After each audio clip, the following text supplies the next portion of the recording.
Last year on this very stage, he was awarded the James Randi Award for Skepticism in the Public Interest. He's been on The Late Late Show with Craig Ferguson, Nova, The Today Show. He's the founder of New York City Skeptics. That's one of the guys. The other guys just needs one word to describe him, and that word, of course, is amazing. Please welcome Jamy Ian Swiss and James the Amazing Randi.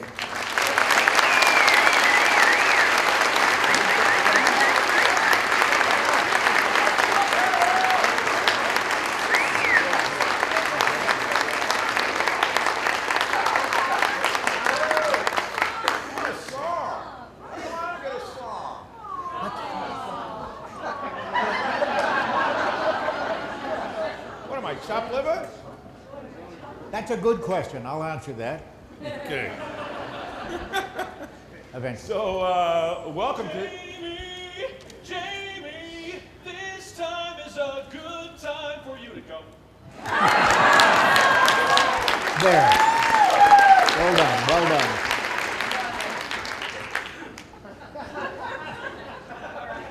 I got a song. You didn't. I'm sure you'll come up with one, won't you, folks? Right? There you go. Okay, so here we are, our annual conversation, and we've been doing this for a few years. A chance to hear some stories, learn some things we haven't heard before firsthand from the amazing one himself.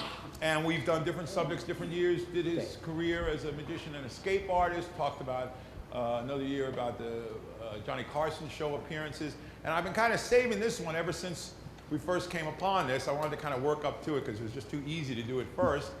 And this year, we're going to talk about a guy named Uri Geller. And we only have 45 minutes to do that. I should have a clock. We only have 45 minutes to do that, but we will try and fit in some interesting things. So to begin with, since this goes, you know, it's been almost 40 years that Geller's been in the public eye, and you have to give him some credit. Oh, he has managed to stay in the public eye with a very small catalog of tricks. Yes, with 5 tricks. Basically, 5 tricks. That is true. And for those who may not have seen some of those tricks or may have not seen them in a while, I thought we would begin with this. 70s, Geller became a superstar, the most famous psychic in the world. Sound up, please. Okay, just a second, look at me. Visualize everything that you drew once more. He claimed to read people's minds. I'm gonna show what I got, and if I'm wrong, then I'm wrong, but it really came very strong in. It could be 2 mountains with a round thing on, or 2 people. Can I share? Yeah, I'd like to. Am I wrong? You're right. I'm right. Good. That's what I got. Oh. He claimed to bend keys with his mind. I know you're going to think this is a setup, friends, and old Tom has never conned you on anything. This guy is bending this key by rubbing it. It was bent at about a 1-degree angle when you started out, and it's coming up on 45 degrees now and still moving. You're thinking bend, is that what you're doing? Yes, I'm saying bend. You're saying bend, Yeah. hard, soft? No, I'm saying bend, bend, bend, and sometimes I say bend, baby. But Geller was best known for his way with spoons. Hold the tip of the spoon very, very gently. Okay. What I'm doing is I'm trying to melt the metal down. Yes, I feel it. It's getting going. loose. Yeah. And there's no force at all in my hands. Yes, look what's Like this, happening. there's no force at all. Look, the whole, you see it's The becoming whole like thing's ready to plastic. fall off. And touch it here where I'm stroking it. There is absolutely no... That is eerie. I have a wisdom tooth. If you can see, the metal is beginning to crack here. It's breaking. Yeah, see? And he's just... Look, it's becoming, it's like Look, putty look. wax. See? Look. And keep stroking look at it this. here. You see the... No, don't. You see the crack is becoming bigger. Yep. I melt the metal down, so How? I want it to bend. I just say bend. Yeah, you melted it. You see? Now wait a minute. Keep stroking your keys more. And people at home want your watches to start working, or if there is a radio that is broken, want it to start working. Television broken, just wanted all those broken things. Now, What Geller was saying. So there you go. That's three of the big tricks. That's kind of the core catalog, right? Yeah, sure. And he's still feeding his kids with those.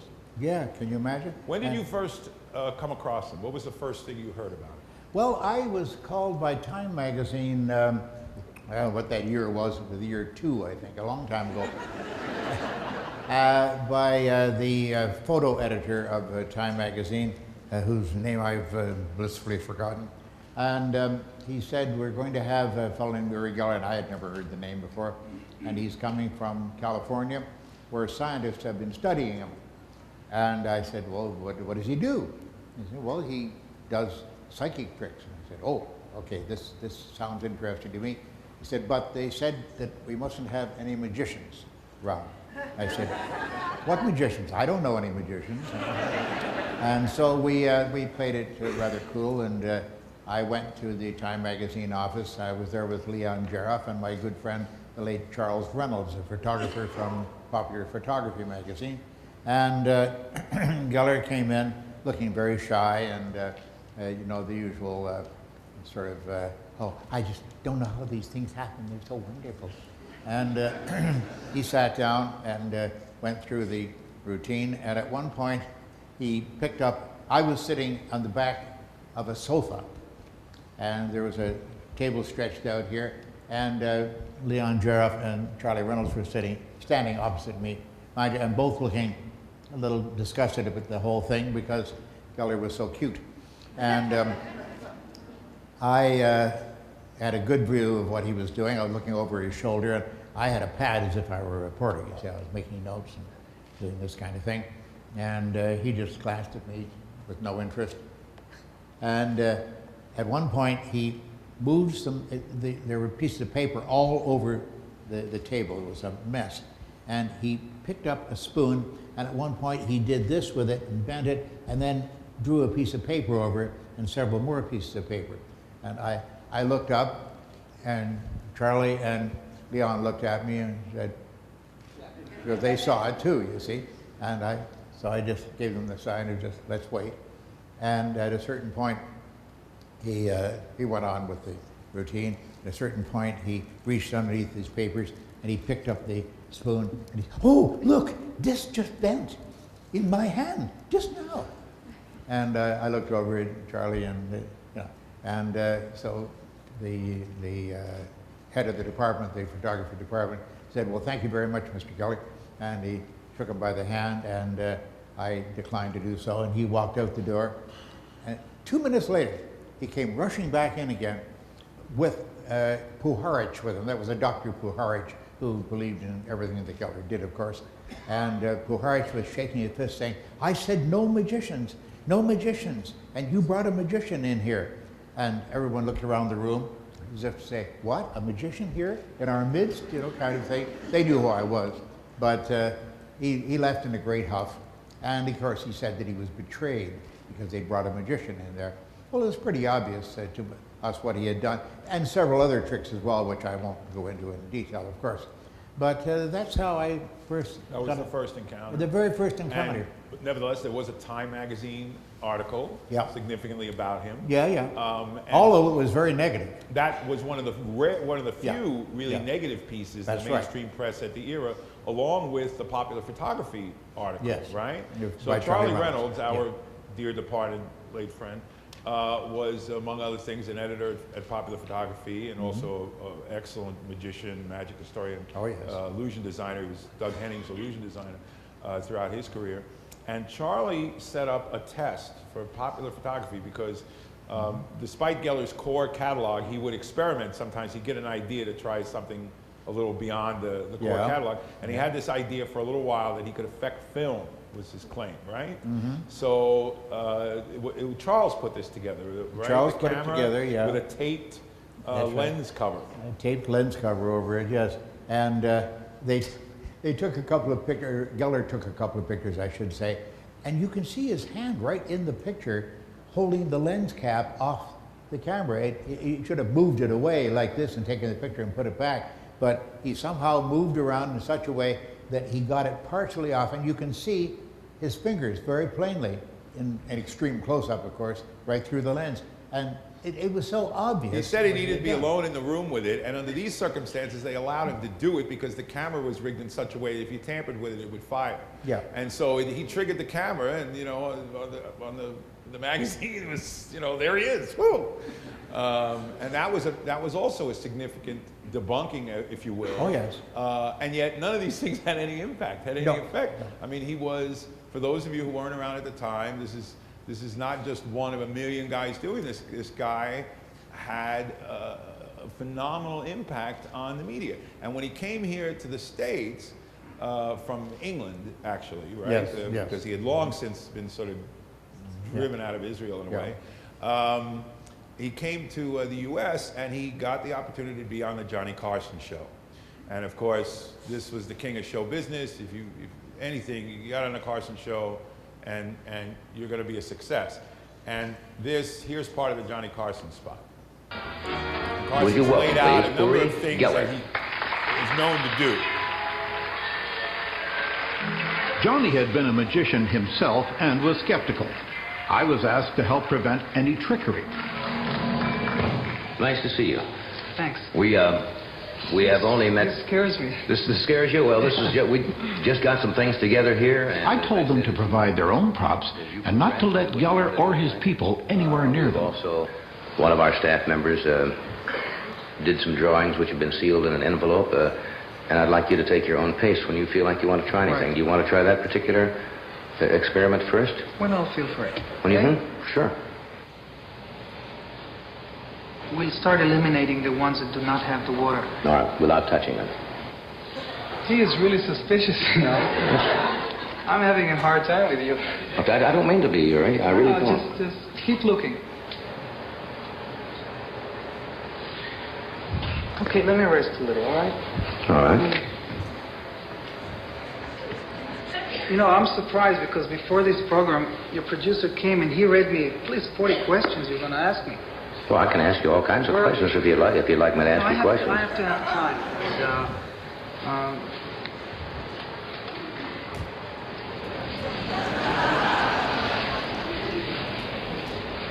Dark, we are back.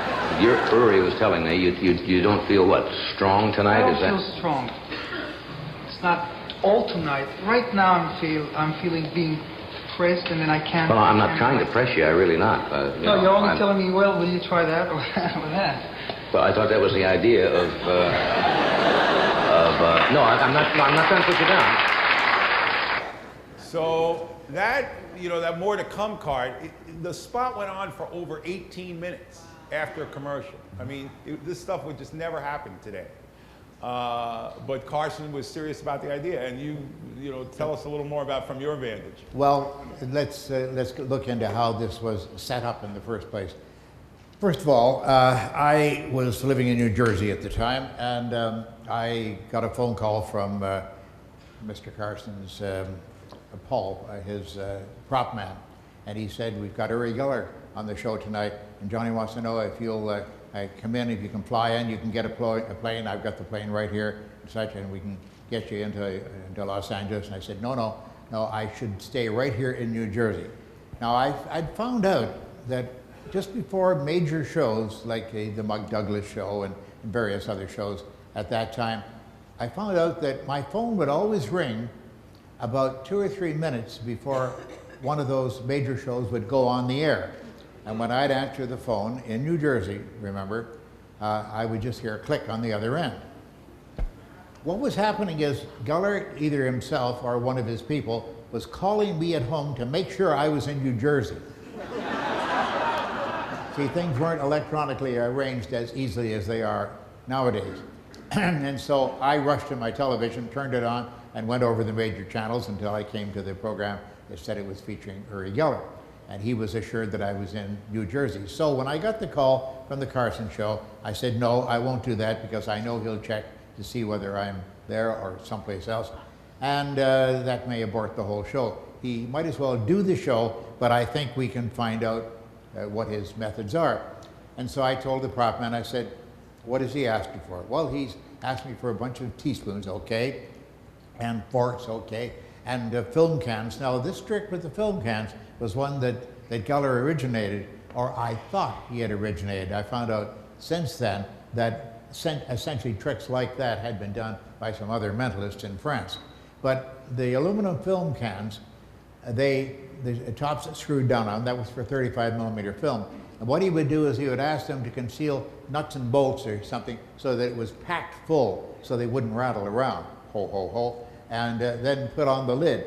Now those film cans were extremely thin, and it was very evident which one had the nuts and bolts in it, because you see these little bumps pointing outside. You knew that. Also, if you bumped the table in the slightest. Well, yeah, no, I'm just going to get around to that, because he would also say you could put water in it if you wanted, because I can detect water too.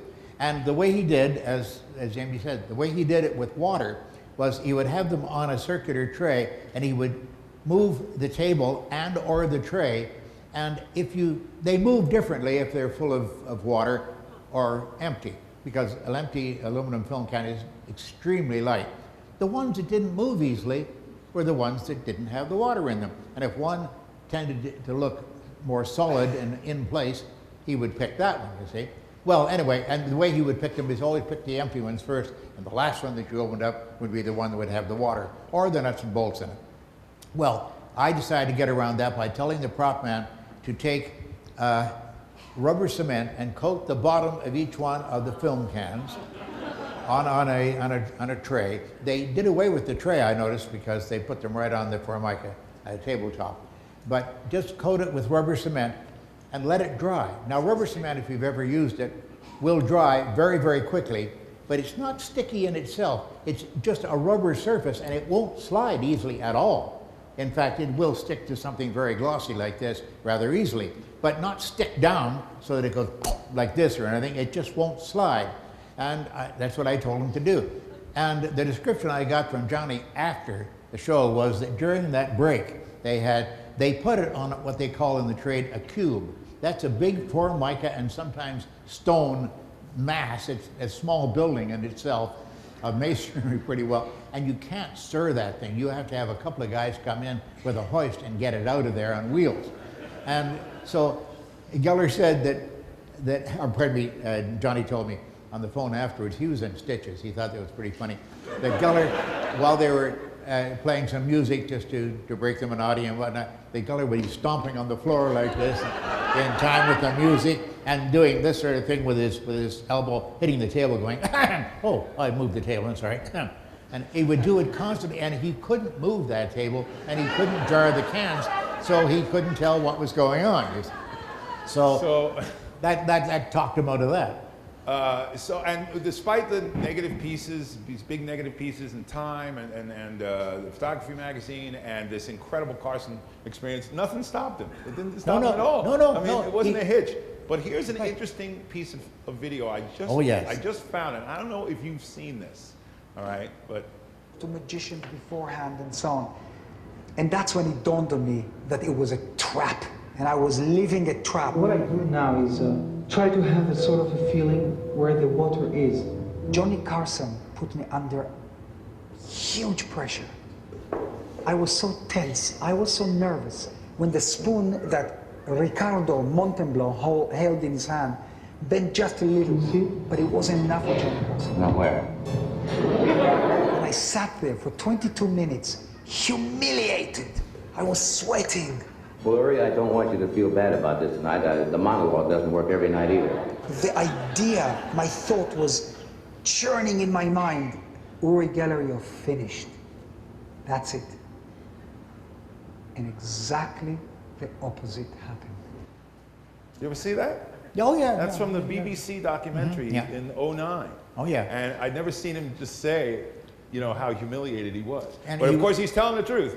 Yeah, absolutely, very true. But this didn't stop him at all, because I think 2 nights after that, he was on the Mike Douglas show after the fiasco on the Carson show, and everybody forgot about it. Everyone wanted him because he was such a celebrity. And he's a charming guy. You got to admit that. He's a very charming guy. Snakes are charming too, you see. Hey, don't be knocking the snakes, okay? That's very true. Very true. Snakes. So as far as the catalog goes, here's one more kind of key thing in the catalog that he's always done and continues to do to this day, as we know, and I'm going to show some other versions, but here's an early version.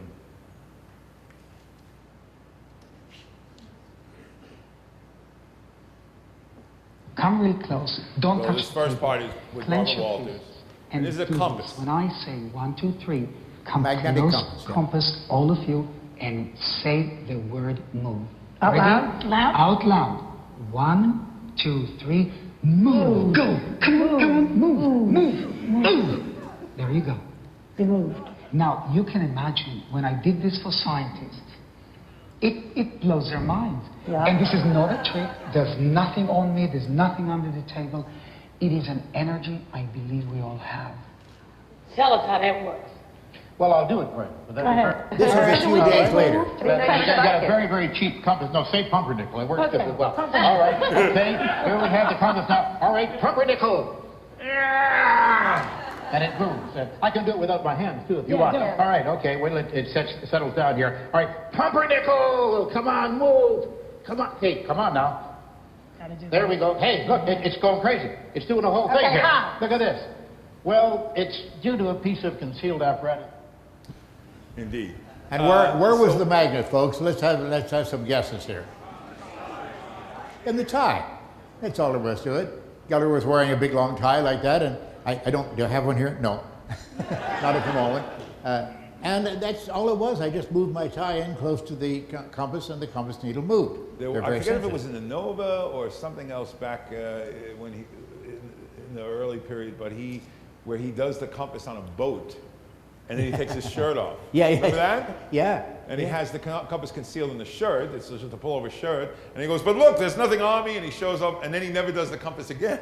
Yeah. He never moves it again, right? So we're going to come back to the compass trick with some more recent events, as you know. But before we do that, and again, there's such a rich storehouse of information here. We can't go through all the detail. But just in brief, during the heyday, you know, Puharich brings him over here. The book My Life comes out in '75, I think, in which I think that's the one in which Geller explains that he was endowed with these powers from aliens. And your book, The Magic of Uri Geller, which I always loved the original title, now available as The Truth About Uri Geller, but I always loved The Magic of Uri Geller. It's just so blunt and tricks. It's tricks. We're done. And what was that, 76 or so? Something like that, yeah. Something like that. And that book, I mean, personally for me, Banachek will tell you the same story, many others. That book radicalized me. When I read it, I wasn't surprised. It was no news to me that Geller was a phony or that and doing tricks or that psychics weren't real. But that book radicalized me, took me that extra step about what was wrong with it. Not just wrong with it in terms of my sense of what it means to be a magician, but wrong with it in the larger sense and how it hurts people, damages people in terms of their worldview, damages science, wastes the resources and the time and the reputations of scientists, and all these other implications of it, and really kind of got me animated about it. And I would go into bookstores that didn't have, I'd ask if you had the book. If they didn't have the book, I'd make them order it. And if they wouldn't order it unless I wanted it, I'd say, well, I'll take a half a dozen copies. I'd buy the half a dozen copies, I'd give them away, then I'd go to a new bookstore and do it again. So the book really had a phenomenal impact on me and many others. And if you haven't read the Geller book, it really is still worth reading today. There's a tremendous education to be had in there. But a lot of what the book is about is his interaction with scientists at the time, right? Oh, yeah. And so let's briefly talk about SRI. Well, SRI, Stanford Research Institute at the time, now known as Stanford Research International. And the only connection I have with Stanford is that it was down the road. Yes, exactly. It was named for the area where it was built. So it has nothing to do with Stanford University whatsoever. It turns out that the experiments, so-called, and I use quotation marks around that word, they were done, most of them, after hours. That's after everybody had gone home. And I remember reports from the staff, the cleaning staff in the morning saying there were hamburger wrappers and popcorn boxes and all kinds of garbage all over the place. We had a hell of a time to clean up that room to make it suitable for the office personnel to occupy the next day. Now that means they were very informal tests, and Geller had the run of the place, and he also had Shippy and Hannah, the brother and sister act. Hannah is now his wife, has been for many years, and has given him 2 beautiful children. And Shippy is still his manager. But these were his Confederates, and they were allowed to run free around the place through the experimental rooms and everything. They were, I mean, just giants when it came to being helpful. Foxes running a hen house. Exactly, exactly. And their quality, what were their specialties, Target put off? I mean, Target put off? Well, they were both laser physicists, and they had been, they shared a rather minor patent on a device. And such, but that's all they knew about. They knew nothing about sleight of hand, of course. Exactly, and not even, they weren't parapsychologists. No. Well, they became parapsychologists. They became parapsychologists taking from the physics background. Which is not much of a jump up. Well, you know, the thing about physicists and parapsychology, this was pointed out to me by a theoretical astrophysicist friend many years ago, made an interesting point, that the idea of physicists being taken in, whether it was during the era of spiritualism or later by people like Geller, you know, the idea of dealing with invisible forces, invisible things having an impact, you know, that's kind of what physicists do. Sure. And so it's not so much of a leap at a time, you know, pre-physics, but not so much. I mean, 19th century, they're still talking about the ether in the early 19th century. So trying to move from the ether to whatever's really in the ether, and along the way, if somebody says it has something to do with talking to the dead, to a physicist, it's a reasonable thing to consider, right? Absolutely. Invisible forces. Quite true. So I always thought that was an interesting point. So yes, the point was that Geller was not just, you know, doing shows and lectures at the Learning Annex or whatever. He was, for a while, trying to make the claim that he had scientific backing. He didn't have a lot. And of course, once he got that from SRI, he never really submitted himself again, much like Hume, D.D. Hume, during the 19th century, who once he was witnessed once, you know, flying out the window supposedly, he would never do it again. So Geller would, but Geller, like most psychics who ever have any kind of success in that realm, they will claim that credit forever. Oh yeah, They'll repeat that credit. Von Prague has one guy, that professor who's followed him and supports him, and he quotes him all the time. The first ones to look for scientific validation, but the last ones to actually submit to it on any sort of regular basis. And this is one of the real reasons I encourage you to read the Geller book. It's not only entertaining and engaging and really fascinating snapshot of what was going on at the time, but to really understand the lengths to which this guy went to try and deceive scientists, to make pseudoscientific claims, and to be a diversion in that way. And the degree of success he had, it's undeniable. I really encourage you to read that story. Now, Jamie, before you show this, maybe can I explain to the audience what the gimmick is, so they'll be able to spot it themselves? Well, I'm no. Okay. Like the man from the government said, trust me, okay? So now the thing about it is Geller has stayed in the public eye, and in Israel a few years ago, he managed to sign a deal for a TV series where he was going to help pick the next great psychic. And basically what happened was it became a competition among magicians and mentalists who went and on this kind of reality show with Uri as the judge, and also home audience though. So Uri was there sort of as a commentator, and then there was a home audience phone-in. You know, like the top 10 young mentalists in Israel showed up. And he has now since resold it. He then turned this into an American series called Phenomenon, I think. Phenomenon. NBC, which he did with Chris Angel, who is a phenomenon. And again, they lowered the claim a little bit on it, but again, it was mentalists basically competing. And he's now since resold this in a number of other countries. But here's, on the Israeli show, here's Geller doing the compass. כולם, יש לכם הזדמנות להגיד 1, 2, 3 איתי. 1, 2, 3, זוז! לא, עוד פעם. זוז. כן, אבל זה לא מספיק, קדימה. תאמינו בזה, כן? אוקיי. 1, 2, 3,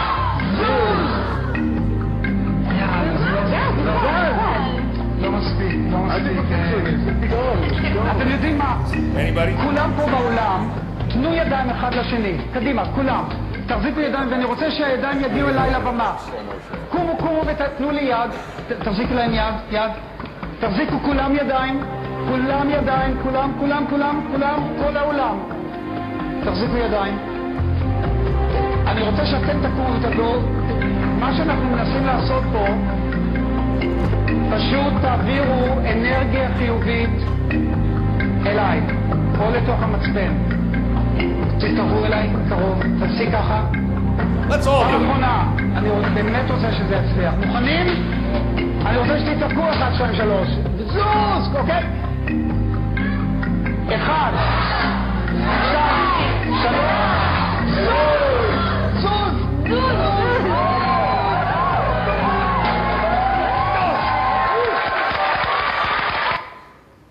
You see what he gets? You see what he gets from the crowd, how he gets people involved? I mean, this is a talented guy. He used to ill purpose, but this is, not anybody can walk on and get that kind of impact out of a crowd or frankly, impact on the world. So now in Israel, it turns out there was actually a lot of controversy. That story never got here. But some of the magic community stood up, especially a friend of mine named Uri Ashkenazi. You know Uri? Oh, yes. So Uri's one of the best sleight of hand guys in Israel, and he's not particularly a skeptic activist, but what happened was, he's very much a mentor there. And like a bunch of young mentalist magicians, all of whom were friendly with him, and some of whom he'd mentored, all turned into the contestants for this show. And Uri was just outraged. And so there was actually a lot of controversy in the press. And the numbers, from what I understand, the ratings on the show kept going down, actually, in the final weeks, week after week, because they were making fun of him in the press. There were bumper stickers that said Geller equals fraud, that kind of thing, it was in some kind of Hebrew pun, but something like that. It sort of became a joke. It was very much in the press. So anyway, here's a TV spot from Israel.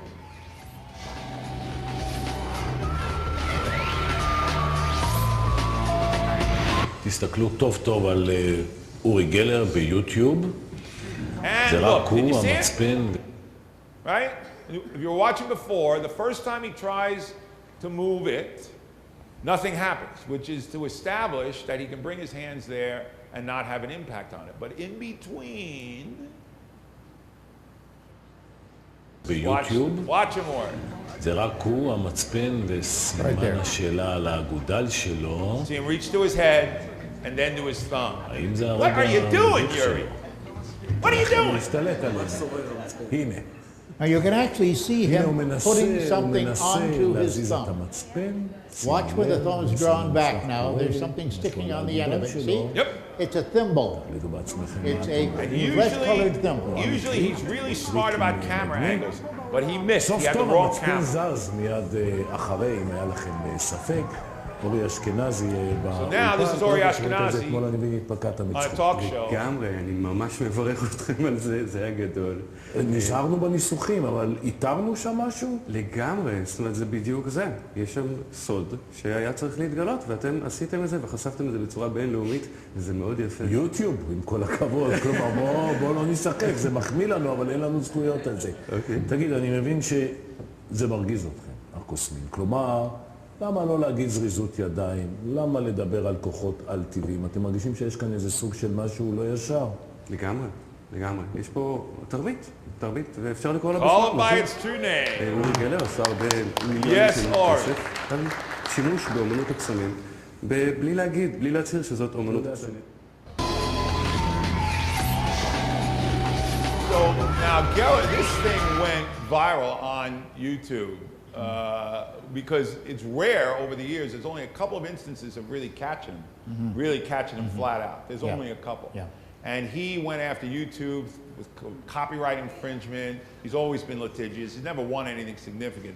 The list of lawsuits is endless. He's never won. His case gets thrown out. And of course, we're talking his #1 co-litigant here. But But for a while, for a brief time, he kind of scared YouTube about it, and then YouTube discovered it was pointed out to them that it's had nothing to do with his copyright. And you can find all this stuff. There's unbelievable quantities of Geller stuff on YouTube, and it's worth looking at, including this non-critical, but still worth looking at, BBC documentary from '09 that's on there in five parts. So this brings us to the present, and of course it's a very long story, but it's somehow amazing to me that we're still talking about it.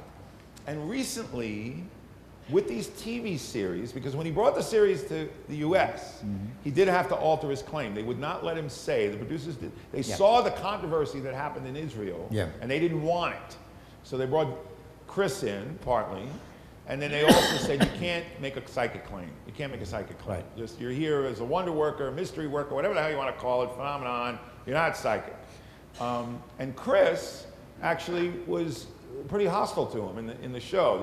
There's a kind of confrontation at one point because there's a talk to the dead guy sort of doing it. Not exactly. It's a magician doing a sort of talk to the dead trick, and there's this controversy. But at one point when Geller claims he's helped find oil, which is one of his long-time claims, Chris immediately challenged him on it. No, you didn't.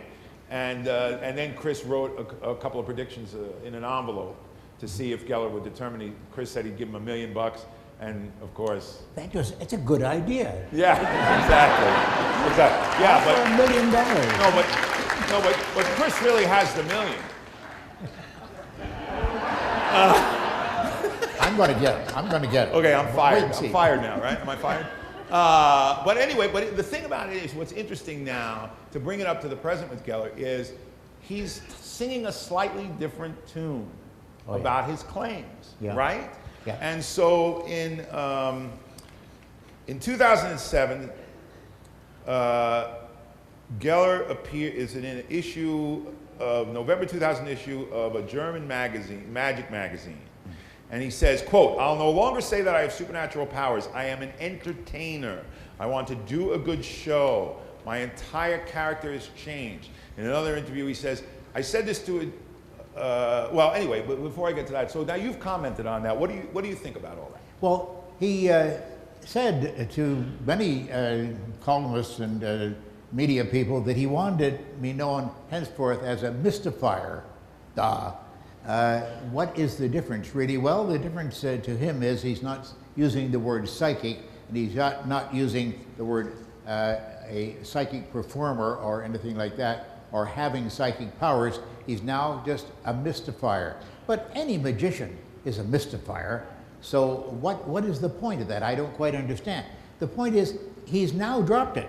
He's now back to saying that he really has genuine powers. I just did the research the other day for my forthcoming book, A Magician in the Laboratory, and I filled 4 pages just with quotations from him saying, still, since that time, when he wanted to be known as the mystifier, still saying that he has these psychic powers and that he doesn't know how these things happen and that he's sure that it's some external power that works through him.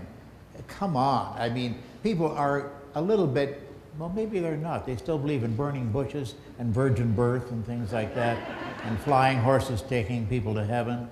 I don't know. So maybe they're not that smart. Right. So when Phenomenon was going, he was on the Today Show, and he said, I used to say this was psychic. He bends a spoon, and he says, I used to say this was psychic, but now I just say, I don't want to say either way. It's a mystery. I'm not telling you either way. Maybe yes, maybe no. Now, Jamie, I think, this is my personal opinion, having observed him for all these years now, I think this is Geller trying to get off the hook that he sunk into his own jaw many, many years ago, and he can't get off it.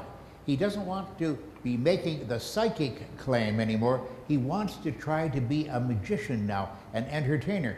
But wait a minute, if he has to admit that that was all a game, that he was lying, that he was a fraud, he's got to account for this fact, that tens of millions of dollars were spent by governments, by agencies, by academies, by universities, all over the world. Millions of dollars were spent studying the so-called Geller effect. What he's saying there, I was lying to you folks. Too bad if you spent all that money. They would sue his ass off in no time. I'm sure. and he can't afford that. And now, speaking about being a magician, which he's not, but here he is. He did an appearance in April at an Italian magic convention where he did a motivational talk, which is basically how he's making his living these days primarily. And I think that's actually why he's changing his claim. I'll come back to that in a moment. But here he is doing an interview. Oh, that's not it.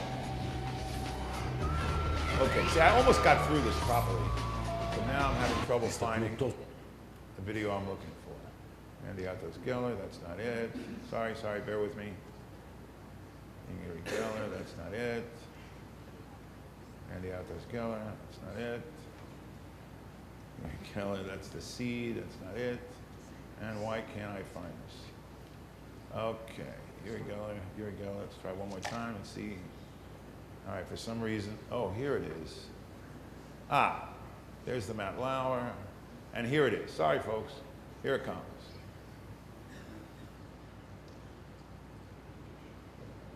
I think that at those times, in the 70s, he's talking about the 70s and why he late was so 60s, popular. you know, there was the culture of Woodstock and the flower people, spirituality, consciousness, and I fit straight into that arena, into the vacuum that people were looking for. And this is why for many years I preferred, as an entertainer, to call myself a psychic. By the way, I'm not saying now that I'm not, but that was a great time for me to create this amazing phenomenon. It wasn't only spoons, it was mind. So I'm not saying that I'm not, but I was an entertainer. Now I have to show you in the same interview a little earlier, check this out, lest anybody accuse Mr. Geller of being a truth teller. Check this out. And the desire in my life to be successful. And it all starts. That's his big thing now, because he's doing motivational talk. So, you know, from poor, humble beginnings, I managed to take over the world with a spoon. Okay. And you too can learn from this. Up with people, yeah, pay me, and we're going. So, what? When I was 5 years old, I was eating soup. This is the truth.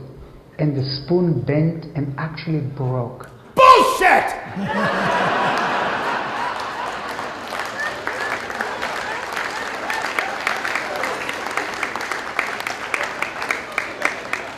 Okay, I'm back now. So I have gifts and toys for everyone. But the thing is, this is in the same interview, 5 minutes apart. The guy says, oh no, I'm not deceiving people anymore. I'm not telling people I'm psychic. I'm an entertainer. I was always an entertainer. I'm just changing the label, you know, for the times. Back then it was a good time to be called a psychic, this and that. And by the way, while I'm at it, when I was 5 years old, the spoon broke off, and I'm telling you the truth. But what? So lest anybody think that anything has changed, that the leopard's changed his spots, I don't think the leopard has changed his spots. I think that he's always gone with the times. Anything to stay in front of the camera, the right? current you know, needs. say whatever is necessary at the moment. And you know, somebody once said many years ago, there was a piece in the New York Magazine, I think, that said something about, you know, the most dangerous place. Oh, actually, it was talking about somebody else. But I immediately thought of Geller. The most dangerous place on earth you can possibly stand is between Uri Geller and a TV camera. But I think if you're going to be a motivational speaker, you can't just walk around talking about what a fraud and a liar you are. Why not? That's motivation right there. You can cheat people, I'll show you how to do it, and scientists are idiots. But if you can say, I was an entertainer, right? Because with entertainment, I uplifted people, I gave them a sense of mystery, all the things that magicians do. Yeah, exactly. It's smaller violins, I think it's like this. Now, that puts a more positive spin on the idea of being a motivational speaker. Yeah. And so, I'm not saying it is, I'm not saying it's not, that's the new angle, but now he gets to do this talk at an Italian magic convention, and he's coming to the US to do it at an American magic convention in October, which I'm also appearing at, and I've agreed not to challenge him, but we'll be close enough. It's inappropriate setting. If it was a skeptic, if I believe him, I have him on the stage here. Be great. Yeah. I'd love for him to come. Yuri, you want to come? I'd be happy to talk to you. Okay. Happy to Sure, talk right to you. here. Come. So what's the lesson? We got to go, but what's the, looking back on all this, right? I mean, this is a unique individual. Oh, yeah. Many things he's done, countless others have done. Countless of others done before, for millennia. Countless others have done since. Remember, what was it, Rodney something, the Israeli guy who was bending spoons and came over in the 90s for a brief period and had a little tour with a physicist and then ran from the country chasing Oh, yeah, tail. yeah. I confronted him on New York News. You know. Yes, you right. did a So I wonderful mean, job there's there. still I mean, in Israel, magicians are born with a bent spoon in their mouths. It's just sort of de rigueur. But there are some things that set him apart, and there are some things that are universal. What lesson do we take from Geller today? What do you think? Well, I think that you've got to be very, very careful of people who are cute and pretty and speak well and are attractive to, I would say, both sexes, as a matter of fact. No, I never had any crush on them, but I must say that you've got to be very careful of people that are charismatic and have the gift of the gab, and he certainly has that. He had it in charm, he had it in appearance and such. He had all of that going for him, and he was able to talk some scientists into relaxing the conditions. They were led around by the nose. He was leading them. They were not leading him at all. I mean, not leading the experiments at all. And they gave the impression when they, at Stanford Research Institute, when they wrote up the tests, that this was something they designed for him. No, he designed all of the tests. And that came to light shortly after those tests were performed and published, that he actually said, oh, this is something I can do, and they went for it right away. He only showed them things that he already knew. They didn't design the tests, he did. Well, the one good thing I think for maybe skeptics can take from this, it occurs to me, you know, on the one hand, yes, he's still out there, he's still making a living, and that's because he's a talented guy and he's always going to find a way to be in the public eye. But on the other hand, you know, spiritualism was a phenomenon, a worldwide phenomenon from the mid-19th century till about 1920s, about the time Houdini died in 26. Then we have a 50-year gap where in the field of parapsychology and spiritual claims, nobody's claiming physical evidence. The problem with spiritualism was once you start to claim physical evidence, ghostly apparitions and slate writing like Karen was talking about earlier, you get caught. You get caught a lot. So for 50 years, there's no physical evidence as evidence of the paranormal until Geller comes along. Right. And he's really the first one since spiritualism to claim physical evidence as evidence of the paranormal. And just as with spiritualism and Houdini, another hero magician comes forward to challenge that. And even though he's still around, he's not taken seriously by scientists. He's not taken seriously by parapsychologists. Nobody is looking at physical phenomena right now in the parapsychology lab that I know of. Do you? No, I don't know. They've shied away from that because they've been bitten very badly by that. And I think that's something we can take from it, right? Yes, I believe so. Even if it was a little after the fact, even if you were embroiled in the battle, on the front lines of the battle, that in the end there was an impact. He's making a living doing motivational talks. He's not really out there convincing people he's psychic.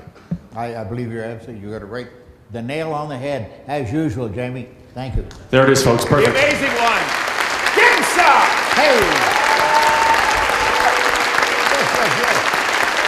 Jamy Ian Swiss and James, the amazing Randi.